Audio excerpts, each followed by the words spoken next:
Assalamualaikum warahmatullahi wabarakatuh. Ini ada 5 proyek Cina di Indonesia dengan nilai fantastis ya. Karena dengan utang yang juga fantastis ya. Ini ditulis di Detik Finance. 1. Waduk Jati Gede. Proyek yang digagas sejak Presiden Soekarno mulai dialiri pada tahun 2015 ya. Acara penggenangan air itu diresmikan oleh Menteri Pekerjaan Umum dan Perumahan Rakyat PUPR Basuki Hadimulyono. Saya ditugasi Pak Presiden Jokowi untuk meresmikan penggenangan ini, jarine Basuki Hadimulyono di Bendungan Jati Gede, Sumedang, Jawa Barat. Senin 31 Agustus 2015. Pembangunan proyek Waduk Jati Gede memiliki nilai investasi 4 triliun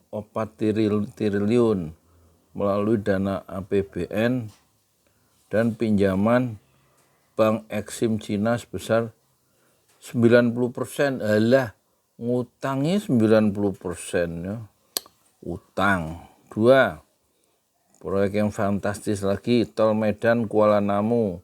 Panjangnya 17,8 km tuh, Medan Kuala Namu. Biayanya 1,347 triliun. 1,3 triliun.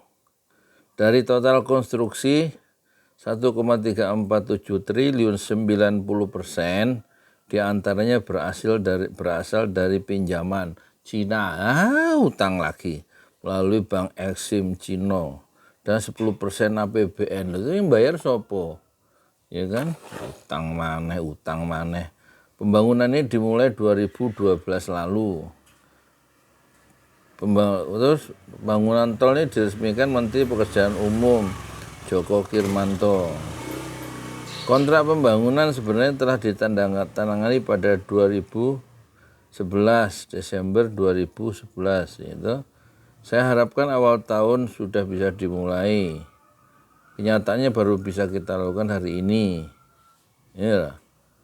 Karena kita terlambat mulai, saya tidak mau buang-buang waktu agar kita tidak telah selesai. Ungkap Joko Kirmanto waktu dia dalam sambutannya saat groundbreaking Jalan Tol Medan Kuala Namu di Batangkuis. Jadi nilainya 1,3 triliun.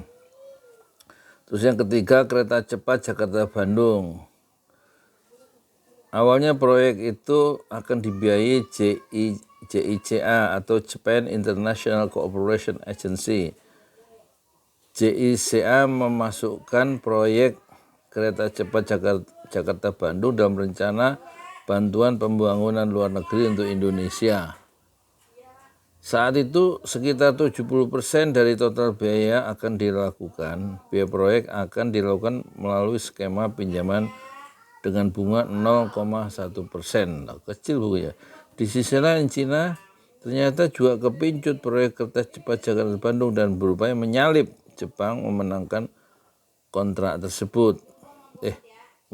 Bahkan Cina menawarkan keunggulan dari Jepang dari dimensi pembangunan, kecepatan hingga pembiayaan. Orang biayanya bengkak. Pada tahun 2015 Indonesia mengundang Cina untuk memasukkan proposal alternatif dan Cina mengusulkan biaya yang lebih rendah dan biaya pembiayaan dijamin oleh China Development Bank dengan bunga 2% dan waktu pembangunan lebih cepat. September 2015 beredar kabar Jokowi membatalkan proyek kereta cepat Bandung karena bisa membuat utang pemerintah membengkak. Namun belakangan Jokowi menyanggah hal tersebut. Jepang pun langsung merespon dengan menawarkan pengurangan 50% yang harus dijamin oleh negara. Jadi tetap minta jaminan dari negara ya, Jepang. Cina juga tidak mau kalah. Negeri tirai bambu menawarkan penghapusan seluruh syarat jaminan negara. Bohong. Akhirnya tetap jaminan negara juga lewat APBN ya, pinter Cina. Pinter bohong. Bukan pinter bohong, pinter melakukan tipu muslihat ya dalam bisnis. Cina juga tidak mau kalah, negeri tiba menawarkan penghapusan seluruh syarat jaminan negara dan mengusulkan transaksi neraca di luar pemerintah, B2B lah, nggak pakai pemerintah, nggak usah ikut campur soal dana.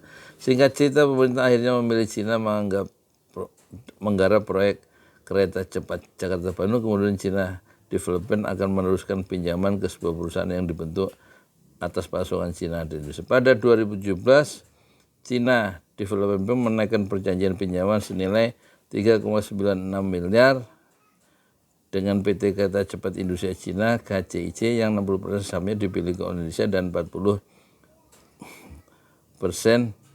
Cina untuk mengerjakan proyek kereta cepat ini. Ini si wartawan Detik Finance kurang teliti ya. Kan ini judulnya proyek 5 proyek yang fantastis. Nah, khusus kereta cepat dia hilangkan angkanya. Angkanya berapa di sini? Ya, angkanya itu kan membengkak. Nah, ini wartawan ini pertama nggak cermat atau nggak jujur ya.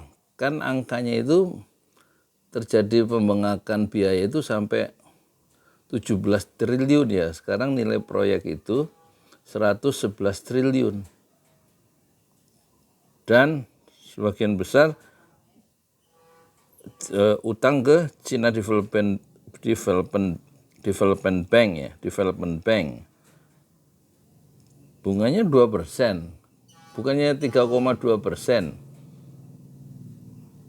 Kan awalnya biayanya itu 5,5 miliar dolar, terus kemudian naik menjadi berapa itu? Menjadi 7,2 miliar dolar ya, bengkak, nggak karu-karuan, berdarah-darah itu proyek. Di sini nggak dicantumkan ya nilai proyeknya.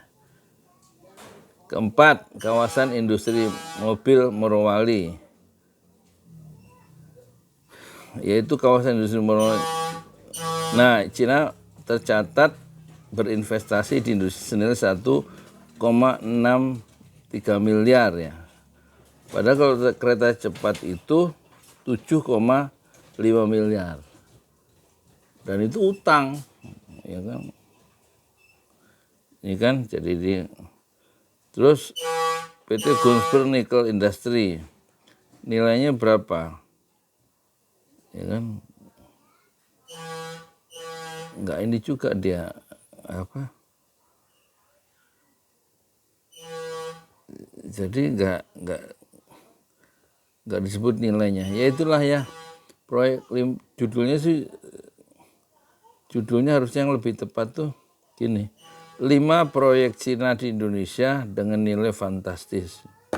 Nilai proyek Cina di Indonesia dengan utang fantastis, gitu mestinya.